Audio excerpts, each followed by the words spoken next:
Hi, I'm Femi OK. Today on the stream, what's next for Burkina Faso after last week's coup that toppled the country's democratic elected president? If you're joining us on YouTube, you can leave your comments in our live chat and be part of today's programme.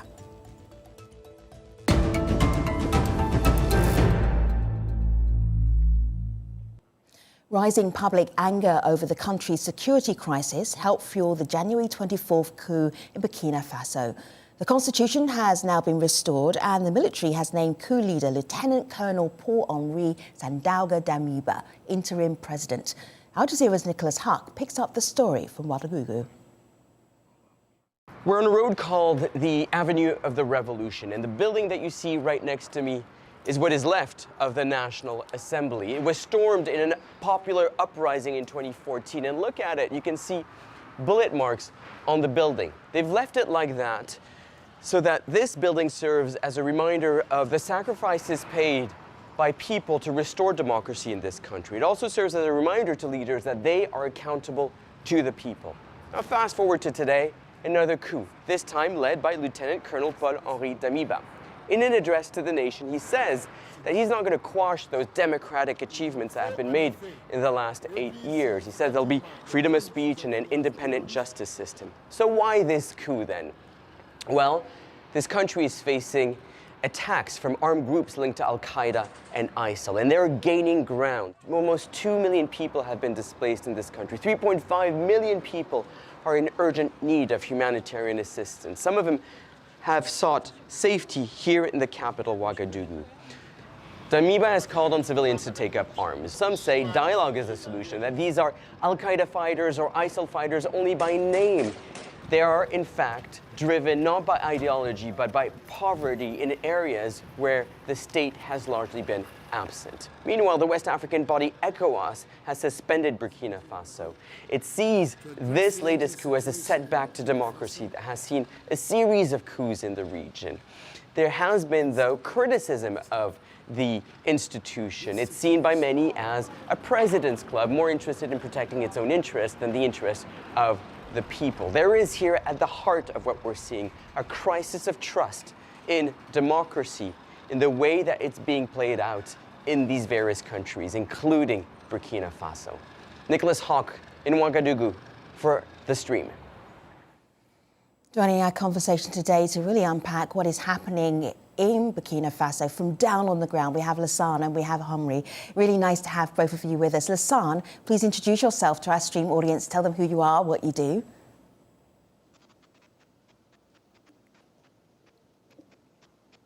We'll come back to Lassan in just a moment. And Paul-Henri, nice to have you here on the stream. Please introduce yourself to our global audience.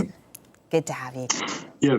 So my name's Henry. I'm a journalist. I've been based in Ouagadougou, Burkina Faso for 2 years now. I'm a freelance, but work in television and radio, and have really been covering the security situation here for a couple of years now. So, Henry, Nicholas Huck did a special story for us, a special report for us. You were just watching it right there for us at the beginning of the week, really showing us what was happening on the ground and his analysis of what led to the coup. If you could take me around today, what is the atmosphere like? What's happening? Yeah, I mean, since the coup took place, things have really calmed down on the streets of Ouagadougou. On the Monday last week, when the coup was happening, I mean, there were soldiers on the street. They'd taken over the national broadcaster and so on. But really, the following day, this had all started to dissipate. Things are calm now. Today is the national football team is competing in the AFCON football tournament, and you know, people are turning out on the streets to watch that, and venues around the city. Yeah, I mean, if you were to just sort of go out onto the streets of Ouagadougou, you really wouldn't notice that much had changed. I'm wondering about the reaction, because on some of the reaction video that I saw from people in the streets, there were Russian flags, people were celebrating the coup had happened. Does that give us a sense of the public's opinion of the coup? Yeah, absolutely. So, I mean, the day after the coup happened, several thousand people did turn out on the streets of Ouagadougou in the Place de la Nation, where many demonstrations take place. What was interesting was that the demonstrations which happened before the coup had been stopped from happening in the Place de la Nation by local police. We're talking about demonstrations to show support for the military and protest the former government's handling of security in the country. I mean, these were protest demonstrations that were put down, with the use of force, tear gas, and so on. So seeing this square filled for the first time, it was, you really gave you an idea that something had changed, and a lot of people were out on the streets and showing a lot of support for the new military government. I mean, something else that was really striking was that we even saw people waving Russian flags at the demonstrations to celebrate the coup the day after, which. For all sorts of reasons, has raised a lot of questions, and it's brought into the kind of national conversation here in Burkina Faso. This whole thing of whether the existing sort of status quo with international partners in terms of security is really working. Burkina Faso has been working closely with France on security matters over the last 5-6 years.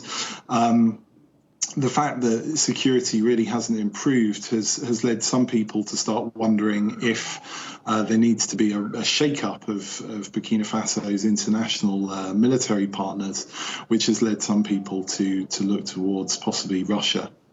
I want to bring in a new voice into our conversation, and this is Daniel Eisenga. He's a research fellow at the Africa Center for Strategic Studies.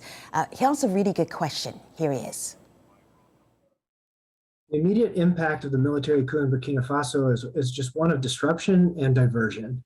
A diversion of attention, a diversion of resources, a diversion of personnel, and confusion around the situation and who's really in charge. In the long term, this presents opportunities for different armed groups, criminal groups, to take advantage of that confusion and to further embed and entrench themselves in Burkina Faso's countryside.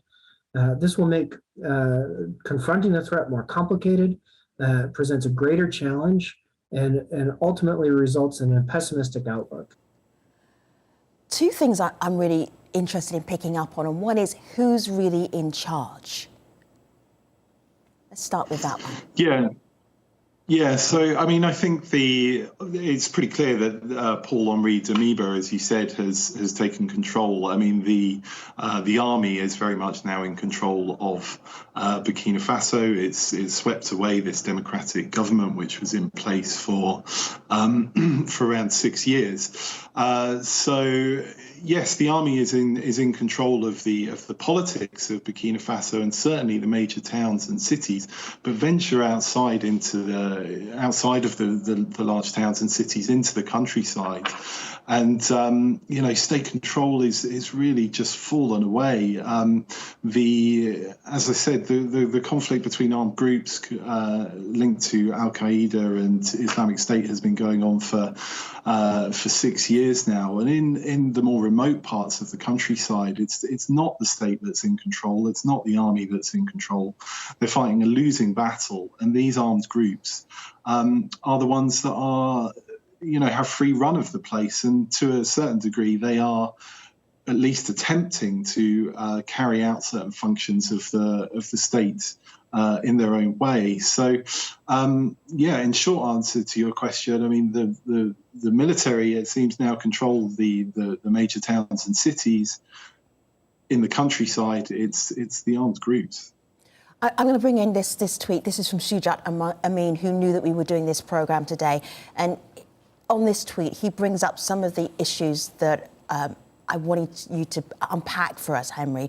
And he talks about the dire human security conditions in Burkina Faso, that they're complex. There's food insecurity, there's social tensions, there's political tension as well. People use that phrase, insecurity or lack of security. What does that really mean, Henry? If you're going to take us somewhere, show us someplace, explain how people behave, that is such a threat that people welcomed, some of them welcomed a coup. Yeah, I mean, as I say, sort of out in the countryside, we're talking about small villages and so on where they don't see any evidence of the state, really. I mean, there's security forces don't make their way to many of these villages. Other functions of the state, like the judiciary and so on, don't apply there. Rule of law is weak there. So what that means is that these armed groups are essentially able to ride into these villages on motorbikes unhindered, harass the local people, try to implement elements of Sharia law. They start preaching at the mosques there and start, giving an idea to the local people of what they don't want to see, and if the local people don't follow these rules, then then they threaten them with violence, and often this threat turns into very real attacks where these terror groups ride into the villages and really just massacre people. I mean, middle of last year in June saw the largest attack since Burkina Faso's conflict began, where 160 civilians at the very least were killed at an artisanal gold mine in the north of the country. I mean, as you rightly said, it's a complex thing. I mean, development in these areas of the country is really lacking as well. So, it's a big push factor for people to join these armed groups as well, the fact that they've just been neglected by the government. And something else that we're seeing in these areas of the country is vigilante groups starting up as well. So, these groups that are not part of the state, but at least they're able to provide some kind of law and order within these parts of the country where the state has fallen away. They're not as bad as the terror groups that are operating in some parts of the country. But even these vigilantes have provide a kind of brutal justice, you can say, and have human rights, bad human rights records, to say the least. We have some thoughts, we have some questions on YouTube from our audience watching right now, Henry. So this one, wondering quite simply, how are the people doing? Is there a sense of getting back to normal, whatever normal is? And we don't answer quite yet, because I want to go to Haja, and Haja is really concerned about the civilians. We spoke to Haja a little bit earlier, and this is what she sent us. Immediately after the back of Haja's video, please pick up. The current situation in Burkina Faso following the coup is likely to increase the amount of human suffering that we have witnessed since 2018. At the end of last year, about 4.7 million people were in need of humanitarian aid, and about 1.5 million people were forcibly displaced. So the protection of civilians and the unrestricted delivery of humanitarian aid should be at the center of every decision that is and will be made about Burkina Faso in the coming days, weeks, and months. Yeah, so I mean, there isn't a sense that that things are getting back to normal. I mean, as Haja rightly said, there's a huge humanitarian crisis going on in the country. More than 1.5 million people have already been displaced by the conflict. Yeah, I mean, the humanitarian side of things is only getting worse. I mean, I've spoken to humanitarians in the last week or so who say they're projecting that the number of people in need of aid in Burkina Faso could be as high as 2.2 million by the summer. So, yeah, I mean, and the other thing is the visibility of these displaced people has been a real problem as well. With the previous government, there was this kind of truculent relationship between the humanitarian ministry in particular and the humanitarian organisations that are working in Burkina Faso, which has been well documented. And in fact, the humanitarian ministry implemented a ban on journalists visiting IDP sites throughout the country from 2020, which came in the wake of a Oxfam report, which reported on gender-based violence happening within IDP sites, which, obviously the humanitarian ministry of Burkina Faso saw this as very bad press for them. And this is what kind of triggered this ban on journalists visiting IDP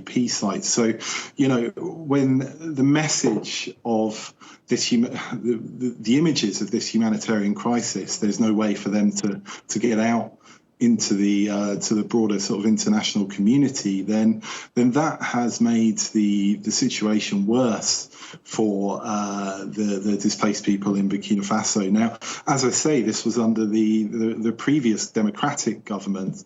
All of the ministers who were part of that government have now been removed from their positions after Lieutenant Colonel Damiba took power last week. So it really remains to be seen sort of whether this relationship that Burkina Faso has with the media and with humanitarian groups who have complained that the state has made their operations difficult as well, improves. I think that will be a real test of the new military junta.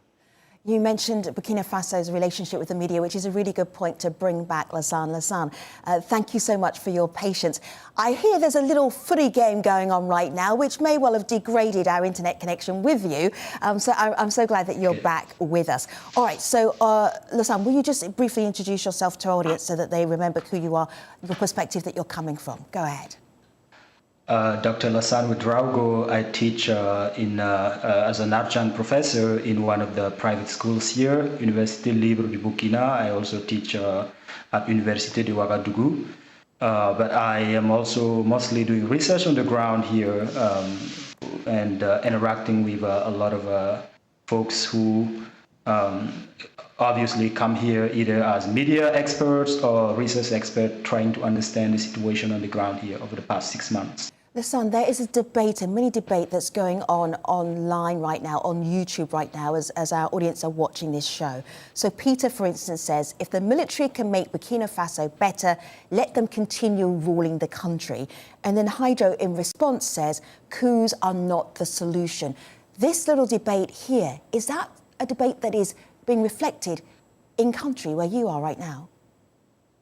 Absolutely. That debate is clearly reflected in the country here, with most people clearly stating that we have tried with electoral democracy. So far, it has not worked properly for us. We had our first civilian elected government, and the only thing that we have seen is incompetency. In all of its forms, the president had done everything he could do, replacing the government several times, replacing key military leaders, but the security situation has not improved. And it's gotten worse and worse, so people are fed up. So I believe like that is some sort of a new paradigm in terms of our understanding of what democracy is all about. Do we have to keep up with that narrow understanding of democracy as the majority, the voice of the majority through electoral voices, where we put into place people who are super incompetent, or do we try something new? And we might want to also pay attention to what is happening overall in the sub-region. That might also be influencing, because clearly Damiba and his folks have looked over Mali and Guinea, and they see that if you strike right now, you're going to have popular support. Yeah, Lassan, I'm so glad you said that. I'm going to ask you, Henry, just hold that thought, because I have to show you this graphic, all right? Let's just play the map, because Lassan, you just articulated what I was thinking, what we were thinking back here on the stream. Look at these countries that have either had successful coups or failed coups. Guinea Bissau failed. Mali, Chad, Guinea, Burkina Faso all had coups. That must have some kind of ripple impact. Henry, what were you thinking? Go ahead. Yeah, I mean, I wouldn't say that it's even a debate in Burkina Faso at this stage whether like democracy or military rule is better. Everybody that I'm speaking to, or practically everybody that I'm speaking to, is really saying now that they want military rule. I mean, Burkina Faso, it's only had democracy, or it only had democracy for 6 years, from 2015 until last week. But, you know, even people who were involved in the 2014 insurrection, which was a popular uprising that saw democracy come into the country, even the people who were taking to the streets and fighting for that, I'm talking to them now and they're saying, no, we want to see military rule. Like, democracy just hasn't worked out. That's so interesting. All right, so we asked earlier some of our audience, Lassan, I'm going to get you to react to this immediately, some of our audience about the number of coups that are happening across the continent, particularly in West Africa, and why, and then pick up your thoughts immediately off the back. Let's have a listen, let's have a look. Every single country has a particular logic that's relevant to its internal dynamics. There are some broad similarities across the region in these countries where coup attempts have occurred, and one of them is a broad political and public dissatisfaction. I think it's important to understand that some of this occurs within a context of governance failures. The whole purpose of establishing government is so that it provides certain public goods, security, infrastructure, social services. And so when whole segments of the population or entire regions of the country live without a meaningful presence of the state, sometimes for decades, it provides a pretext for those looking to overthrow the government or those looking to take up arms against it. Absolutely. I think that is what exactly happened in Burkina Faso here. The last intervenant just said it.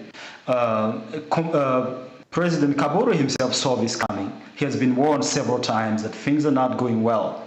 The expectations from the people over the past couple of years, the prices of basic necessities have almost tripled here in Ouagadougou.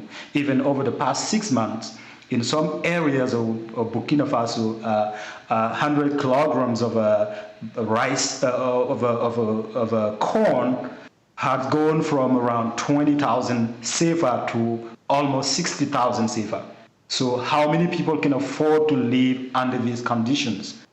And it's not only the zones that are affected, directly affected folks that experience that in the countryside, but also in the capital city and major cities. We talk about 1.5 million internally displaced people, but the truth of the matter is that there's more to the story than that.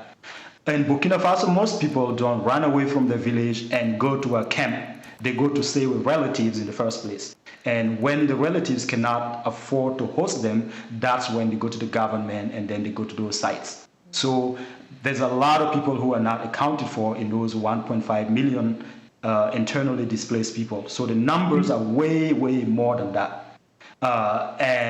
If you're hosting 2 extra people in your house, pardon? Do you think the military government will be better placed to deal with problems like that than a democratic government, though? In the short term, I do believe that the military government will try to do some sort of show off. They're going to try to demonstrate that they have the ability to make things change. Of course, in the longer term, we might fall back to a slacking government if we let them stay too long.